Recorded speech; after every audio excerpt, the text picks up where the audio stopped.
Estambul es la ciudad más importante del mundo. Empiezo con una afirmación atrevida, ¿eh? Pero es que no es para menos.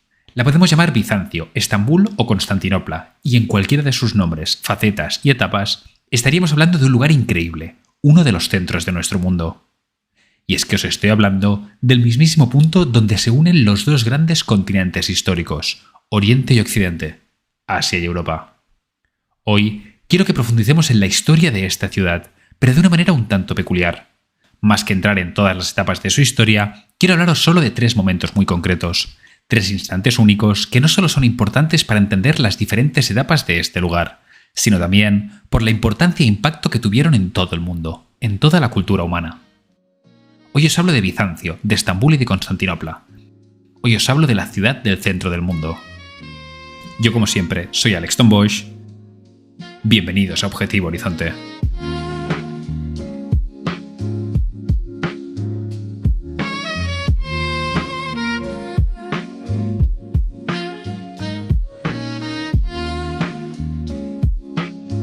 ¿Qué hace que un lugar sea importante? ¿Su ubicación? ¿Su posición estratégica? ¿Sus recursos? Es posible que todas estas cosas tengan influencia, sí, pero podría nombraros gran cantidad de lugares con estas características que no han pasado a ser lugares relevantes de nuestra historia. Creo que lo que hace que ciertos espacios físicos, ciertas ciudades, templos o monumentos se conviertan en inmortales, en lugares centrales de nuestra historia, es la cultura humana. Nosotros, nuestra cultura, nuestra especie, nuestra humanidad. Os pondré un ejemplo que creo que lo ilustra bastante bien. ¿Por qué debería ser relevante un territorio que, más allá de tierras fértiles derivadas de las crecidas de un río, es casi en su totalidad un desierto? Pues porque en Egipto se desarrolló una de las culturas humanas más fascinantes que ha visto nuestra especie. Nuestro afán de construir, de inmortalidad, de legar patrimonio e ideas a las generaciones venideras. Esa característica tan especial del ser humano. Eso es lo que convierte lugares concretos de nuestra Tierra en espacios únicos. Nuestra protagonista de hoy tiene sus orígenes en el siglo V a.C., y en cuya primera etapa fue conocida bajo el nombre de Bizancio, una colonia griega en el límite de la Grecia clásica. Sí que es cierto que este lugar estaba construido en un enclave estratégico, como todos sabemos, la entrada al Mar Negro y el lugar que daba el control sobre el paso entre Europa y Asia, en aquella época 2 mundos completamente diferentes. Esta posición, como imaginaréis, dio a Bizancio prosperidad y la convirtió en un gran puesto comercial y en un lugar codiciado por la posición estratégica que os he mencionado. Pero volvamos aquí a mi punto inicial. ¿Creéis que realmente competía en centralidad con ciudades de la talla de Atenas, Esparta, Persépolis o Alejandría? La respuesta es que no. Pese a su posición, pese a su importancia, se trató de una colonia más. Por ello, y como os avanzaba al principio del pod, hoy vamos a centrarnos en los momentos clave de la historia de este lugar. Y el primero de ellos, a mi juicio, ocurriría siglos más tarde, cuando Bizancio perdería su nombre original, para convertirse en el centro del Imperio Romano de Oriente.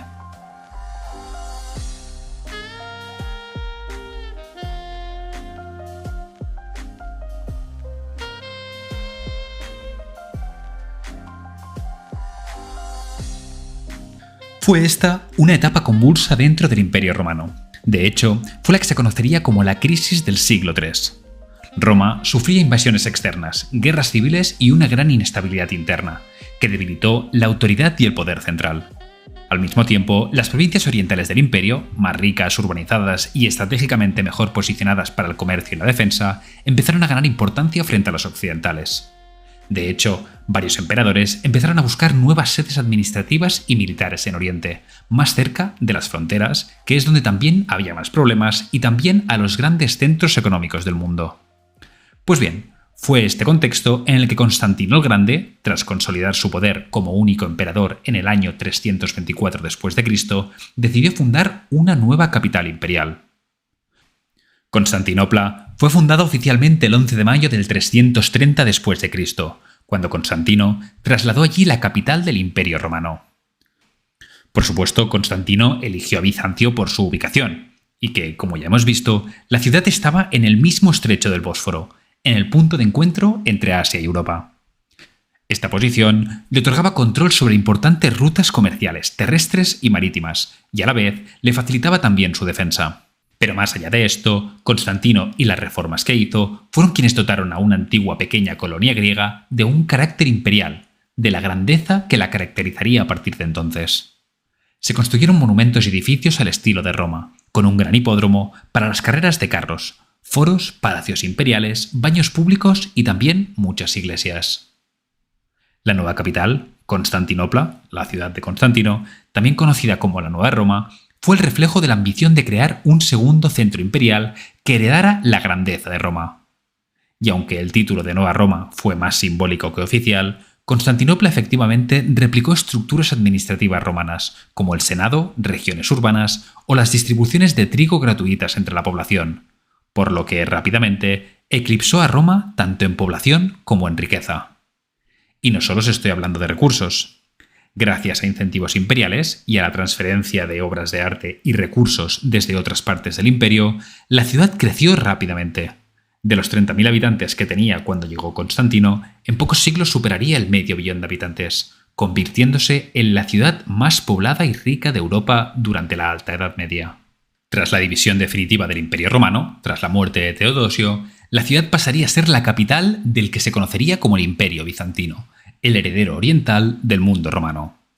Una herencia que dotó a la ciudad de una administración política fuerte, sí, pero también de fortificaciones que aseguraron su supervivencia frente a los muchos enemigos exteriores. De hecho, uno de los elementos que le han dado este aura de leyenda a la ciudad fueron las murallas de Teodosio, que mandó construir a principios del siglo V. Os recomiendo que busquéis alguna foto o vídeo de los restos que aún hoy siguen en pie, porque son realmente impresionantes.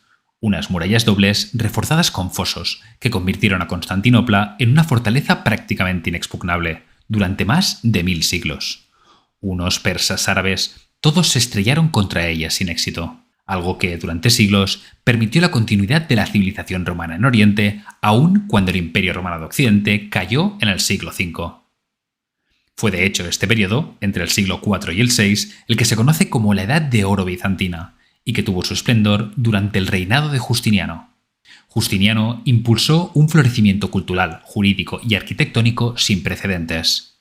Se construyeron y renovaron decenas de edificios públicos y religiosos en la capital, con la intención de embellecer la ciudad y ensalzar su grandeza. Por supuesto, su obra más famosa fue la construcción de la iglesia de Santa Sofía, que se convirtió en la catedral patriarcal de Constantinopla y en la iglesia más grande y con más influencia del cristianismo medieval. Su diseño único, con esa inmensa cúpula central de más de 30 metros de diámetro, fascinó a sus habitantes y a los viajeros que pasaban por allí durante siglos. Simbolizaba la unión del poder imperial y de la fe cristiana ortodoxa, y durante más de 1000 años fue el mayor templo del mundo. También, aunque sin el carácter monumental de las construcciones, se dio un hito muy importante para Occidente. Justiniano ordenó compilar y actualizar la enorme tradición legal romana en una recopilación única y coherente, el que se conoció como el Código de Justiniano. Puede parecernos algo banal, pero esta recopilación de leyes, jurisprudencia y manuales legales romanos sistematizó todo el saber jurídico desde la antigua Roma hasta el siglo VI, y fue la que sirvió de base para la creación de los sistemas legales de toda Europa occidental siglos más tarde. Y es que, en resumen, con Justiniano y la herencia que había recibido, Constantinopla era la ciudad más brillante de Europa, una mezcla única de herencia grecorromana y fe cristiana. Un lugar donde, más allá de su monumentalidad, floreció la vida intelectual y artística, con universidades y bibliotecas, donde se dieron avances en historia, literatura y arte, y donde, pese a las dificultades, se convirtió en un faro cultural para una buena parte del mundo. Esto, para mí, es lo que convirtió a Constantinopla en uno de esos centros del mundo del que os hablaba al principio. Una influencia y una luz que, pese a su posición estratégica, irradiaba de la cultura humana que habitaba en su interior, y que moldeaba a la ciudad con sus ideas. Es por ello y en base a esta reflexión que tiene sentido que el siguiente gran momento histórico del que os quiero hablar es justamente su fin, el fin de este periodo. El momento exacto, ese punto en nuestra historia en que esta civilización milenaria daría paso a la siguiente etapa de la ciudad.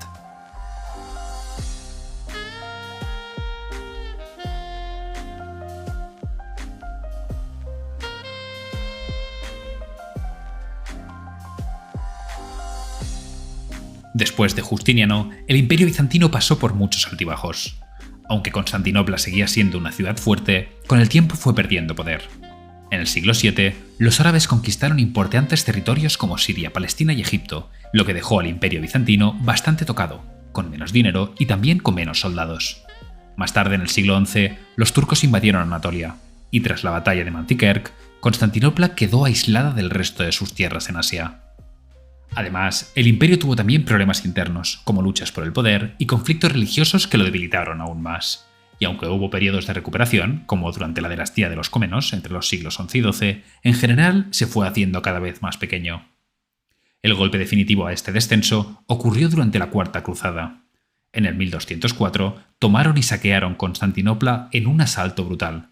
La ciudad, que jamás había caído ante un enemigo externo hasta entonces, fue saqueada por los latinos. Cuando digo latinos me refiero a los cristianos no ortodoxos que venían de la Europa occidental. En esta época, latino se usaba para denominar la adhesión a la Iglesia Católica Romana, en contraste con la Iglesia Ortodoxa griega, que era la que imperaba en Constantinopla. La ciudad, que nunca había caído ante un enemigo externo, como os he comentado, quedó devastada y bajo el dominio latino, que instauró un breve imperio que duraría entre el 1204 y el 1261. La población se redujo drásticamente y se perdieron importantes tesoros artísticos. Y aunque en el 61 el emperador Miguel VIII logró recuperarla y restaurar el imperio bizantino, Constantinopla nunca volvió a ser la misma. Quedó arruinada y empobrecida, perdiendo rutas comerciales clave y convirtiéndose en un estado mucho más débil y reducido. En paralelo a toda esta historia, en Asia, estaba surgiendo un nuevo poder, los turcos otomanos, lo que nos lleva directamente hasta el momento clave, en abril de 1453. El recién ascendido sultán Mehmed II, junto a un ejército que se calcula contaba con entre 80 y 150.000 soldados, y con tan solo 21 años, se lanzó contra las murallas de Constantinopla. Constantino XI, el que sería el último emperador bizantino, dirigió la defensa de la ciudad, con tan solo unos pocos miles de hombres y algunos voluntarios occidentales llegados desde ciudades-estado italianas. Pese a esta enorme diferencia de fuerzas, los bizantinos resistieron durante semanas, logrando incluso algunas victorias menores. Sin embargo, Mehmed, en su firme determinación por tomar la ciudad, lo había dispuesto todo. Y es que para tal ocasión, para este momento histórico único, el sultán no solo había desplegado soldados, sino también un armamento revolucionario y único hasta el momento: enormes cañones de pólvora diseñados para destruir las murallas de Teodosio. Entre ellos, destacó sobre todo un gigantesco bombardero diseñado por un artillero húngaro llamado Orbán, creado específicamente para destruir las legendarias murallas. Tras unos heroicos 53 días de resistencia, el 29 de mayo de 1453, Constantinopla, el histórico bastión y faro bizantino de Occidente, cayó. Era el fin de la Constantinopla cristiana y el nacimiento de una nueva era bajo dominio otomano. Las consecuencias, como imaginaréis, fueron enormes, y a todos los niveles. Políticamente, marcó la desaparición definitiva del Imperio bizantino, el último vestigio del Imperio romano. Este hecho es considerado por muchos historiadores como el fin de la Edad Media, al cerrarse la última página de la historia romana, y caer la gran barrera que durante siglos había contenido al Imperio otomano, consolidando a este Estado turco-musulmán como una potencia imperial. Para el mundo cristiano, la noticia supuso un auténtico shock, pues uno de los dos pulmones de la cristiandad, junto a Roma, había sido capturado. El imaginario medieval se pobló de augurios apocalípticos y temores de que el Islam avanzara sin freno por Europa. Y de hecho los otomanos continuaron expandiéndose por los Balcanes en las décadas siguientes, llegando a amenazar incluso a Viena en el siglo XVI, lo que mantuvo viva la amenaza turca en la política europea por mucho tiempo. En la parte cultural, la caída de Constantinopla provocó tanto pérdidas como transferencias de conocimiento. Por un lado, se perdieron muchos tesoros y bibliotecas, iglesias, palacios y estatuas fueron destruidos durante el saqueo de la ciudad. Santa Sofía, uno de los iconos de la cristiandad, fue convertida en mezquita, lo que si bien supuso que se conservara en gran medida, supuso también la eliminación de sus mosaicos y símbolos cristianos. Por otro lado, ya desde antes de 1453, y especialmente tras la caída de la ciudad, muchos eruditos bizantinos que habían en Grecia y Anatolia marcharon hacia las ciudades de Europa occidental, principalmente en Italia. Estos refugiados llevaron consigo manuscritos griegos de la antigüedad clásica y también del saber bizantino, así como sus propias habilidades lingüísticas e intelectuales. Y es que las consecuencias de estos eventos son siempre muy impredecibles. Su presencia fue de hecho uno de los grandes impulsores del Renacimiento europeo. Se recuperó en Occidente el estudio del griego antiguo, de autores clásicos como Aristóteles y Platón. Por ello, y aunque resulte paradójico, aunque Constantinopla cayó, parte de su legado cultural revivió en Florencia, Roma o París, contribuyendo al florecimiento del humanismo renacentista, una de las etapas de mayor esplendor no solo de nuestra Europa, sino de toda la humanidad. Y no solo eso. Con el Imperio Otomano dominando ahora la ruta de la seda y las rutas por el Medio Oriente, los reinos ibéricos y otras potencias europeas se vieron incentivados a buscar nuevas rutas marítimas. Por ello, no podemos dejar de vincular, al menos en parte, la caída de Constantinopla con los viajes de exploración transoceánica. Primero Portugal rodeando África para llegar al Índico y más tarde Castilla financiando a Colón para buscar una ruta occidental hacia las Indias. Si bien todos estos hechos tenían muchas causas, la presión económica tras 1453 pudo contribuir a la que se conoció como la Era de los Descubrimientos. En resumen, la caída de Constantinopla supuso un antes y un después para Europa y Asia, y también para toda la humanidad. Acabó con un imperio milenario y transfirió el centro de gravedad de poder a manos otomanas. Pero no hemos de olvidar que también removió los pilares de Europa, con una influencia que se abrió paso a transformaciones en la cultura y el orden mundial de la época moderna.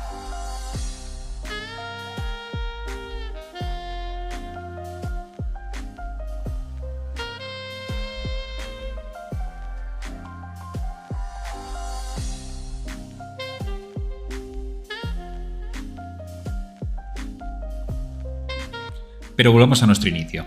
Después de 1453, Constantinopla se convirtió en la capital de un nuevo imperio. Bajo los otomanos, la ciudad no solo conservó su importancia, sino que recuperó parte de ese antiguo esplendor.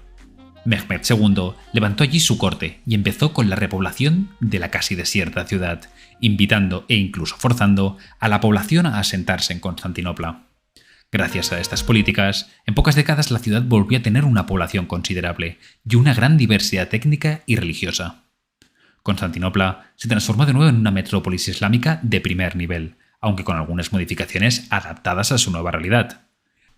Además de las basílicas bizantinas convertidas en mezquitas, como la de Santa Sofía, los sultanes y visires construyeron palacios, bazares, hamanes, caravanserais y otros edificios característicos de una capital del Medio Oriente. Se estima que hacia el siglo XVII la ciudad volvió a situarse entre las más pobladas del mundo, en torno a los 600.000 habitantes, una auténtica locura. Se convirtió de nuevo en un centro neurálgico del comercio euroasiático, de las artes y la arquitectura islámicas, y también de la educación religiosa y científica, tanto en las madrazas como en las academias otomanas.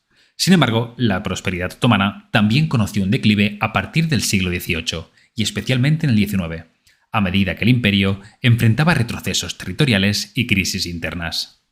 No quiero entrar directamente en la historia de Turquía porque no es el objeto de este episodio, pero sí que hay que tener dos puntos claros.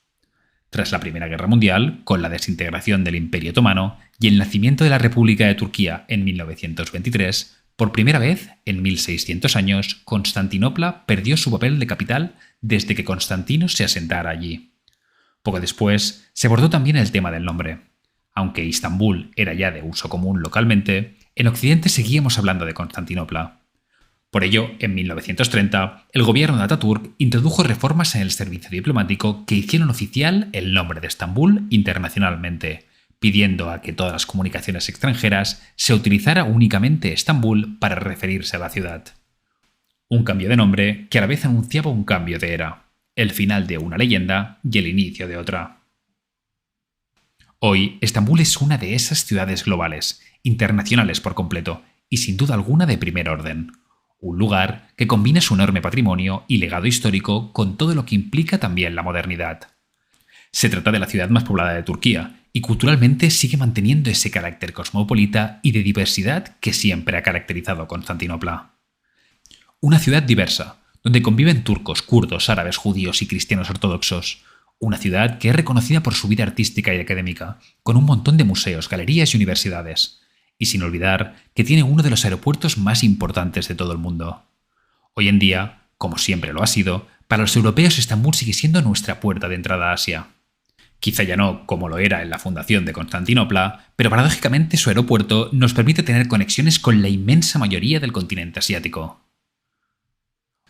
Hoy Estambul sigue siendo, como os decía al principio del pod, uno de esos centros del mundo. Su importancia no está solo en su posición, en ser una singularidad entre dos continentes y un enclave geoestratégico. A mi juicio, este es un lugar único, por la gran herencia humana de la que lleva nutriéndose durante más de 17 siglos. Cultura, religiones, patrimonio, ideas. Todo ello ha ido asentándose en los cimientos de la ciudad. Un pozo que ha hecho emerger y caer civilizaciones cuyo recuerdo sigue latiendo en los muros de la antigua Constantinopla. En el recuerdo de Bizancio y de la importancia de Estambul. Un legado de toda nuestra humanidad. Un lugar más de nuestro increíble e inabarcable planeta.